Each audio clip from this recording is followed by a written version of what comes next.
Chapter 1 Into Hell. In March of 1976, while I was praying at home, I had a visit from the Lord Jesus Christ. I had been praying in the Spirit for days when all at once I felt the very presence of God. His power and His glory filled the house. A brilliant light illuminated the room where I was praying, and a sweet and wonderful feeling came over me. Lights flowed in billows, rolling and folding into one another, and rolling over and out of each other. It was a spectacular sight. And then the voice of the Lord began to speak to me.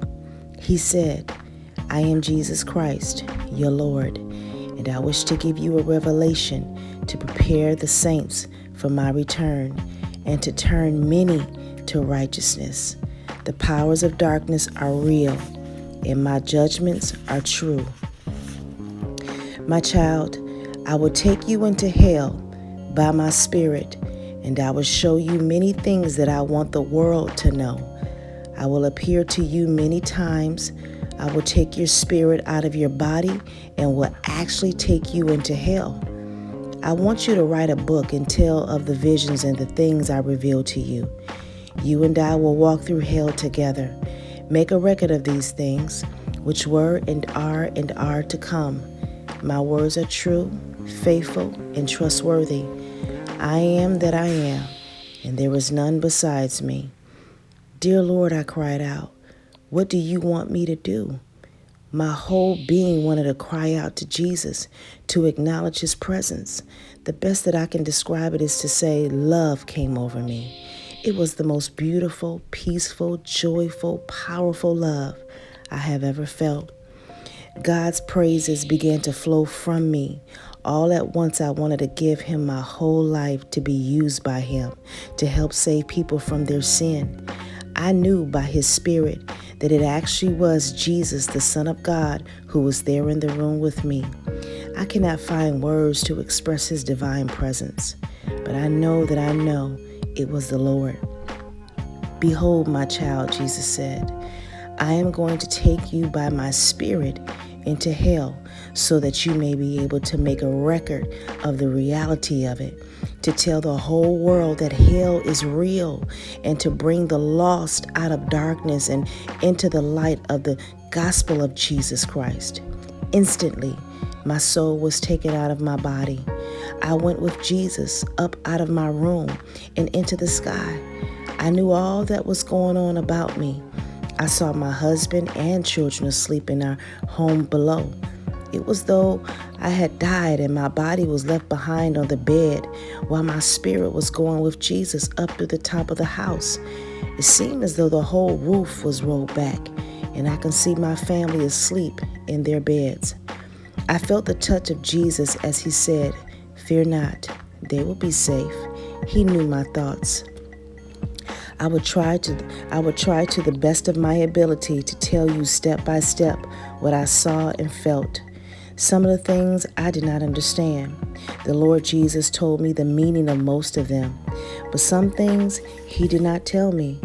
I knew then, and I know now, that these things were really happening, and only God could have shown them to me.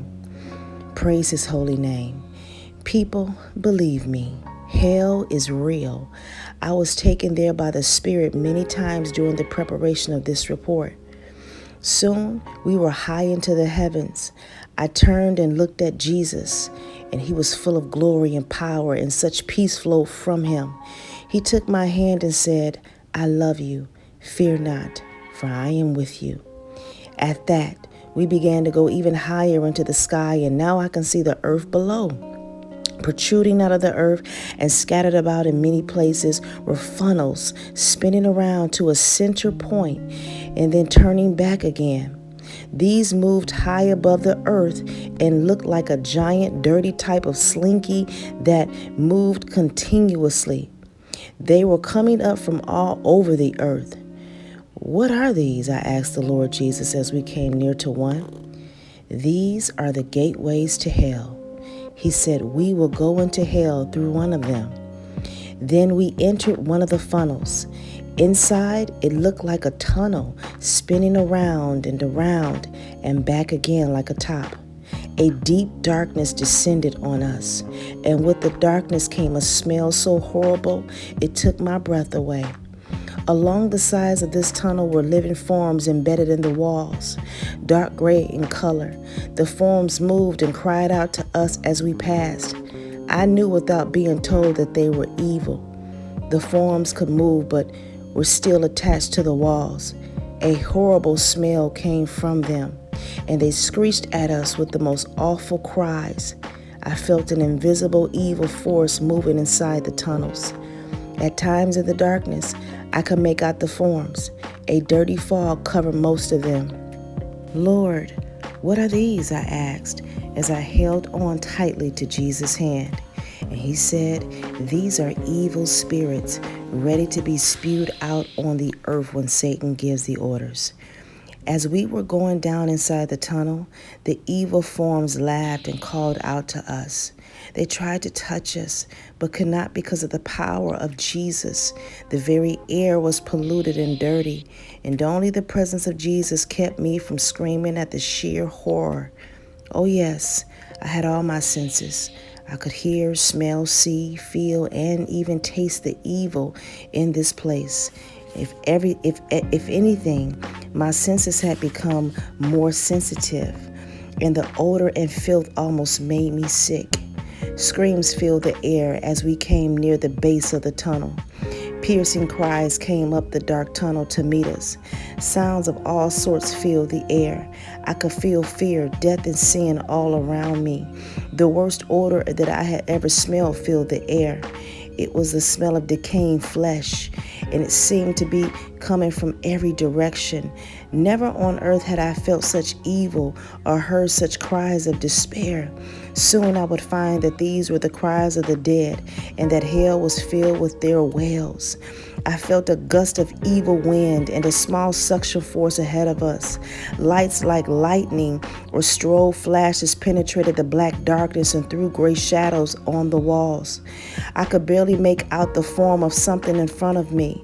I recoiled in shock when I realized that it was a large snake moving along ahead of us. As I continued to look, I saw those ugly snakes were slithering about everywhere. Jesus said to me, "We will soon enter the left leg of hell. Ahead of you, you will see great sorrow, pathetic sadness, and indescribable horror. Stay close to me, and I will give you strength and protection as we go through hell. The things you're about to see are a warning," he said. "The book you write will save many souls from hell. What you are seeing is real. Fear not, for I will be with you." The Lord Jesus and I were at the bottom of the tunnel. We stepped out into hell. I would try the best of my ability to tell you what I saw, and I would tell it in the order God gave it to me. Ahead of us, as far as I could see, were flying objects darting here and there. Groaning sounds and pitiful cries filled the air. Up ahead, I saw a dim light, and we began walking toward it.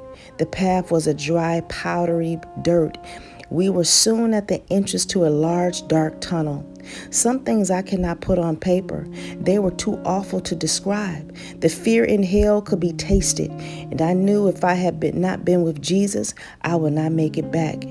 In writing this, some of the things I saw, I did not understand.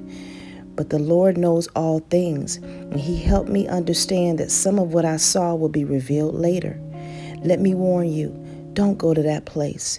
It is a horrid place of torment, excruciating pain, and eternal sorrow. Your soul will always be alive. The soul lives forever. It is the real you, and your soul will go to either heaven or hell. To those of you who think that hell is here on earth, well, you are right. It is. Hell is in the center of the earth, and there are souls in torment there night and day. And there are no parties in hell, no love, no compassion, no rest, only a place of sorrow beyond your belief.